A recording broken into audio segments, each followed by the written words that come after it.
ఆయన పేరే రాస్తున్నా చూడండి, దామోదరం దామోదరం సంజీవయ్య. ఏమంటున్నామండి? దామోదరం సంజీవయ్య. ఈయన ఆధీనంలో ఉన్నటువంటి పోస్టు మంత్రి పదవులు ఏంటి అంటే సహకార సంఘాలు. ఏమంటున్నామండి? ఈయన ఆధీనంలో ఉన్నవి సహకార సంఘాలు. రైట్, ఇక్కడ రాస్తున్నా చూడండి, సహకార సంఘం. ఓకే, సహకార సంఘాలు. నెక్స్ట్ దేవాలయాలు. ఏమంటున్నా?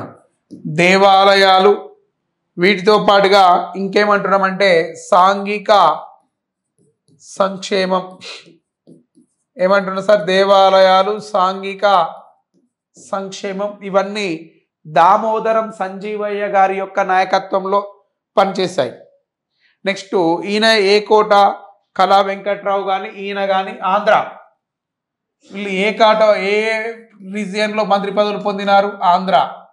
నెక్స్ట్ బిఫోర్ ఉన్నాడు కదా కళా వెంకట్రావు, ఈయన కూడా ఎవడు అంటే ఆంధ్ర వాడే. ఓకే, నెక్స్ట్ ఇంకేమంటున్నాము అంటే వీళ్ళ తర్వాత నేను మరొక వ్యక్తిని పరిచయం చేస్తున్నా, పెద్దిరెడ్డి తిమ్మారెడ్డి.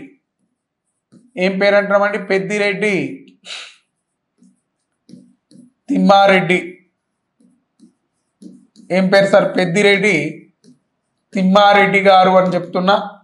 ఈయన దగ్గర అడవులు, వ్యవసాయ శాఖ మరియు పశు సంపద, మత్స్య సంపద, ఆహారం, వీటికి ఈయన మంత్రిగా కొనసాగిండు అంటున్నాం. ఏంటి అంటున్నామండి? ఈయన ఆధ్వర్యంలో ఉన్నది అడవుల శాఖ, అడవులు, ఆహారం, వ్యవసాయ శాఖ, వ్యవసాయ రంగం, పశు సంపద,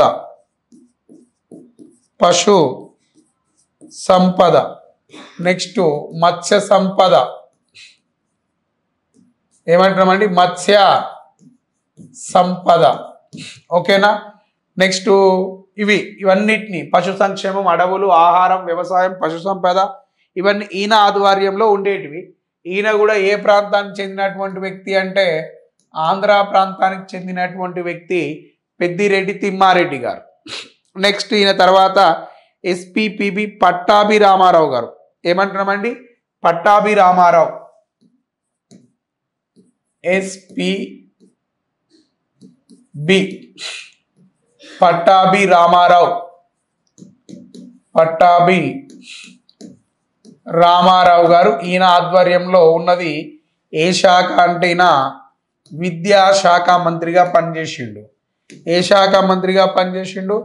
విద్యాశాఖ మంత్రిగా ఈయన పనిచేయడం జరిగినది అని చెప్తున్నాం.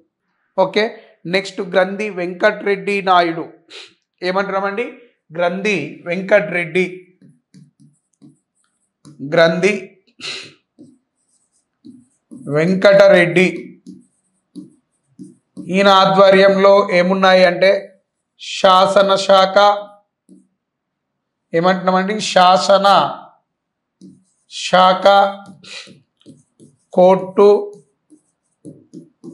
జైలు, ఇవి ఇతని ఆధీనంలో ఉండేటివి. ఓకేనా? నెక్స్ట్ కాసు బ్రహ్మానందరెడ్డి. ఈయన కూడా గ్రంథి వెంకటరెడ్డి కూడా ఆంధ్రానే. నెక్స్ట్ ఇంకొక ఆయన పేరు ఏం పేరు అంటున్నా? కాసు బ్రహ్మానందరెడ్డి. ఏం పేరు అంటున్నామండి? కాసు బ్రహ్మానంద రెడ్డి అంటున్నా. ఈయన ఆధ్వర్యంలో ఉన్నటువంటి శాఖ ఏమిటి అంటే స్థానిక పరిపాలన. ఏమిటి ఈయన దగ్గర ఉన్నది? స్థానిక పరిపాలన. ఈయన ఏ కేటగిరీ అంటున్నా? ఆంధ్ర కేటగిరీలో ఈయన మనకు మంత్రి పదవిని పొందినాడు అని చెప్తున్నాం. ఇకపోతే తెలంగాణలో K V Rangareddy, J V Narasinga Rao, V B Raju, వీళ్ళని తీసుకున్నాడు. ఎవరిని అంటున్నా? ఇప్పుడు కేవి రంగారెడ్డి గారు. ఏం పేరు అంటామండి? కేవి రంగారెడ్డి. ఈయన తెలంగాణ నుంచి మంత్రి పదవిని పొందినాడు. మరి కేవి రంగారెడ్డి గారికి ఏ మంత్రి పదవి ఇచ్చినాడు అంటే రెవెన్యూ శాఖ. ఏ శాఖ అంటున్నామండి? రెవెన్యూ శాఖ మంత్రిగా తీసుకున్నాడు. నెక్స్ట్ ఇంకో పోరన్ పేరు విబి రాజు. ఈయనకు కూడా తెలంగాణ కోటాలో ఇచ్చిర్రు. ఈయన తెలంగాణోడు కాదు, ఆంధ్రుడు. బట్ ఈయనకు కూడా మంత్రి పదవిని ఇచ్చినారు. ఎవరికి? విబి రాజు గారికి. మరి విబి రాజు ఈ మంత్రి పదవిని పొందినాడు అని చెప్తున్నాం కదా. ఈయన పొందినటువంటి మంత్రి పదవి ఏమిటి అంటే పరిశ్రమలు, వాణిజ్యం. ఏమంటున్నా? పరిశ్రమలు, వాణిజ్య శాఖ మంత్రి పదవి. ఏమంటున్నా? పరిశ్రమలు, వాణిజ్యం, కార్మిక శాఖ, కార్మిక రంగానికి సంబంధించిన మంత్రిగా పనిచేసిండు. నెక్స్ట్ జేవి నరసింగారావు గారు. ఏం పేరు అంటున్నామండి? జేవి నరసింగారావు గారు. సార్ ఏం పేరు సార్? జేవి నరసింగారావు గారు. ఈయన కూడా తెలంగాణ కోట, విద్యుత్ శక్తి, నీటిపారుదల. ఏమంటున్నామండి? విద్యుత్ శక్తి, నీటిపారుదల రంగానికి సంబంధించిన మంత్రిగా వివరించడం జరిగినది. ఇకపోతే నవాబ్ మెహదీర్ యొక్క నవాజ్ జంగ్ బహదూర్. ఏమంటున్నామండి? నవాబ్ జంగ్ బహదూర్ అనే వ్యక్తి. ఏమంటున్నామండి? నవాబ్ జంగ్ బహదూర్ అనే వ్యక్తి. నవాబ్ జంగ్ బహదూర్. ఈయన కూడా తెలంగాణ కోటాలోనే పొందినాడు. ఏ పదవి అంటే ప్రజా సంక్షేమం. ఇంకొక ఆయన పేరు మందముల నరసింగారావు గారు. వీళ్ళు కూడా తెలంగాణ కోటాలోనే మంత్రి పదవులు పొందినారు. ఈయన పొందినటువంటి మంత్రి పదవి ఏమిటి అంటే రహదారులు. ఏమంటున్నా? రహదారులు యొక్క భవన నిర్మాణాలు. ఏమంటామండి? రహదారులు, భవన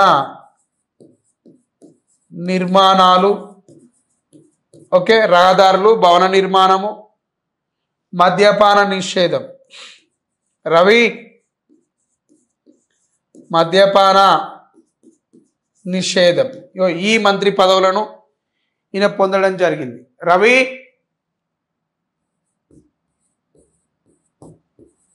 సుంకములు, ఇవన్నిటినీ వీళ్ళు మంత్రి పదవులుగా పొందడం జరిగింది. ఇది ఆంధ్రప్రదేశ్ యొక్క తొలి మంత్రివర్గముగా మనం గుర్తించడం జరుగుతుంది. ఓకేనా?